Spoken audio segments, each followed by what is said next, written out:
నమస్తే, welcome to our channel. నేను సిరి. తెలంగాణలో అసెంబ్లీ సెషన్స్ జరుగుతున్నాయి. అయితే అసెంబ్లీ సెషన్స్ జరుగుతుంటే ఇక్కడ మన ముఖ్యమంత్రి గారు కావచ్చు, ఇంకొంతమంది మంత్రులే కావచ్చు వదిలేసిండ్రు.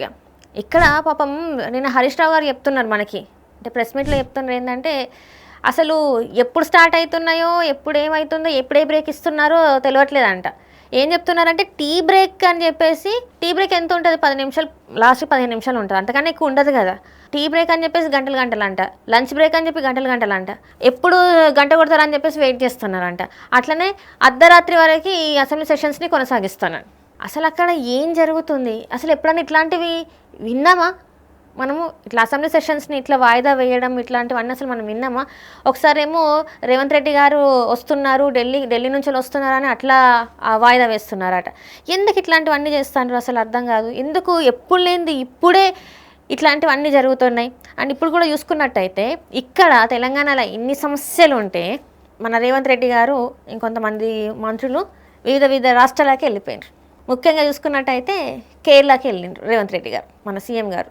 వెళ్ళి అక్కడ ఎందుకు వెళ్ళిండ్రు?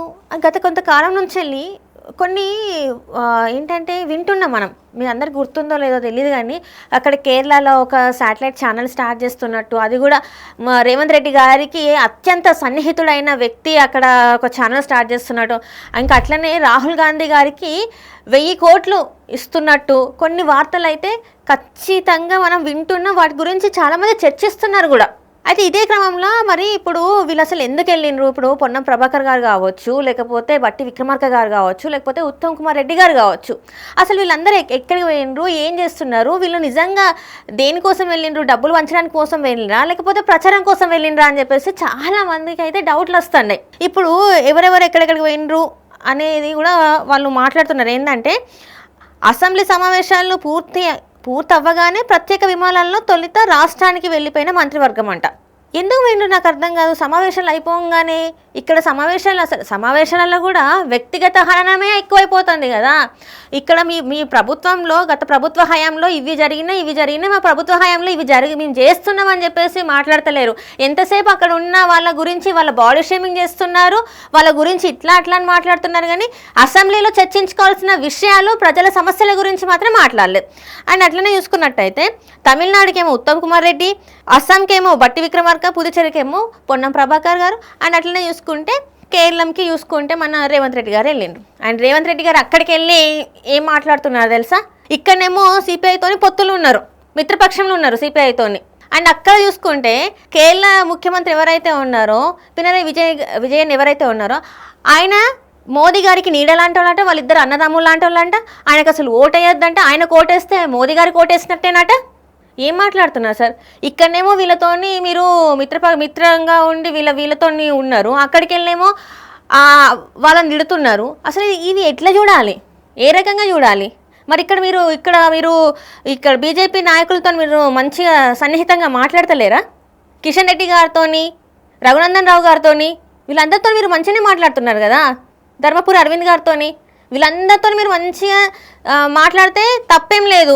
బడే బాయ్ చోటే బాయ్, మేరే బడే బాయ్ అని మాట్లాడింది మీరే కదా మోదీ గారిని. మరి అప్పుడు మేమేమనుకోవాలి?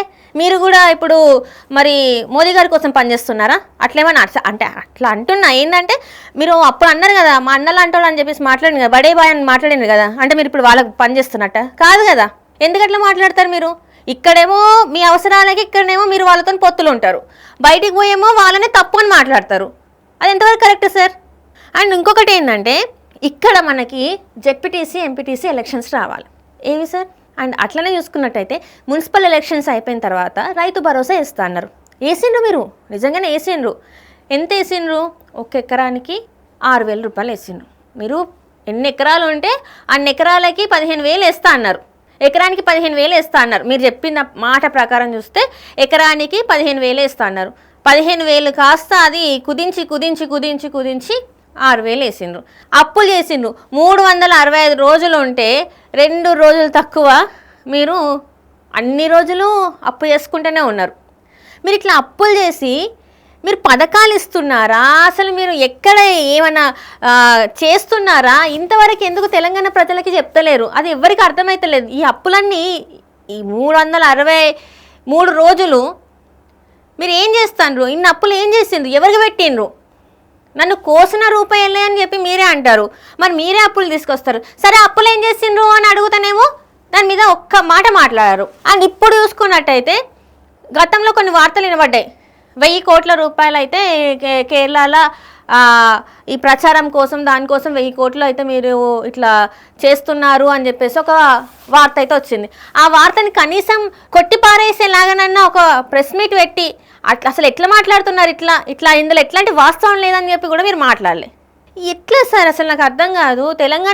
మీరు తెలంగాణని వదిలేసి మీ పార్టీ కోసం మిమ్మల్ని నమ్ముకొని మీరు కావాలని ఓటేసిన ప్రజల్ని వాళ్ళకి గాలికి వదిలేసి ఈరోజు మీరు ఓన్లీ మీ పార్టీని చూసుకొని మీ పార్టీ కోసమే అక్కడ ఎట్లనేసి కాంగ్రెస్ గెలవాలని చెప్పేసి మీరు కేరళకు పోయి అక్కడ ప్రచారం చేస్తున్నారంటే ఎట్లా సార్? మరి అసలు మీరు ఏమని అక్కడ మరి ప్రచారం చేస్తున్నారు? మీరు ఇక్కడ తెలంగాణలో ఏం మంచి పనులు చేసినని అక్కడ చెప్తున్నారు? ఇక్కడ ఏం చేసినని అక్కడికి పోయి అక్కడ వాళ్ళకి మరి మీరు హామీలు ఇస్తున్నారు? మీకు కొంచెమైనా మనస్సాక్షి అనేది ఉండాలి కదా. నిజంగానే ఇక్కడ తెలంగాణ ప్రజలు నా పాలనలో సంతోషంగా ఉన్నారు అని మీరు గుండె మీద చేసుకొని చెప్పగలుగుతారా? అట్లా చెప్తే ఓకే, మనం ఒకసారి పోయి మరి బయట ఒకసారి మాట్లాడదాం ఎట్లుంది ఏంది అని చెప్పి వాళ్ళ నోట్తోనే మనము ఆన్సర్ అనేది వాళ్ళే చెప్తారు. ఇక్కడ వదిలేసి తెలంగాణను వదిలేసి మీరు పక్క రాష్ట్రాల గురించి ఆలోచిస్తున్నారు. పక్క రాష్ట్రంలో మన పార్టీ గెలవాలని మంచి పనులు చేస్తే ఎవరైనా ఓటేస్తారు కదా సార్. నాకు అర్థం కాదు. మంచి పనులు మీరు ప్రజల పక్షాన ఉండి ప్రజలకి ఏమైనా ఏది కావాలో వాళ్ళకి అందిస్తే మీరు అడగకపోయినా వాళ్ళే మీకు ఓటేస్తారు. మీరు ఇట్లా ప్రచారాలు కూడా చేయాల్సిన అవసరం లేదు. ఈ సమస్య ఉంది, ఈ సమస్య తీర్చండి అని చెప్పేసి వాళ్ళు అడిగిన వెంటనే మీరు అట్లాంటివి ఏమన్నా సాల్వ్ చేస్తే అరే మాకు ఇట్లాంటి నాయకుడు కావాలి కదా అని చెప్పేసి మీరు పొయ్యి అడగకపోయినా కూడా వాళ్ళే ఓటేస్తారు.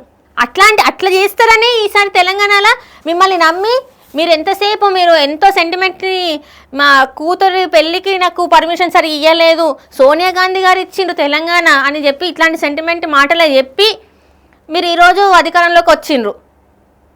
అండ్ ఈరోజు మీకు ఇంతగానం ప్రజలు మీకు బ్రహ్మరథం పడితే ఇక్కడ తెలంగాణ ప్రజల్ని మీరు గాలికి వదిలేసిండ్రు. అండ్ ఇప్పుడు ముఖ్యమంత్రి గారుతో పాటు ఇప్పుడు మిగతా మంత్రులు కూడా అక్కడికి వెళ్ళి వాళ్ళు కూడా అక్కడ డబ్బు పంచడానికి వెళ్ళిందనే వార్త కూడా చాలా వరకు ఇప్పుడు వైరల్ అయిపోయింది సోషల్ మీడియాలో అయితే. మరి దీని మీద ఎట్లా స్పందిస్తారు ఏందనేది అయితే మరి వేసి చూడాలి. వీళ్ళు సైలెంట్గా ఉంటే మాత్రం ఇది నిజమనే అనుకుంటారు ప్రజలు.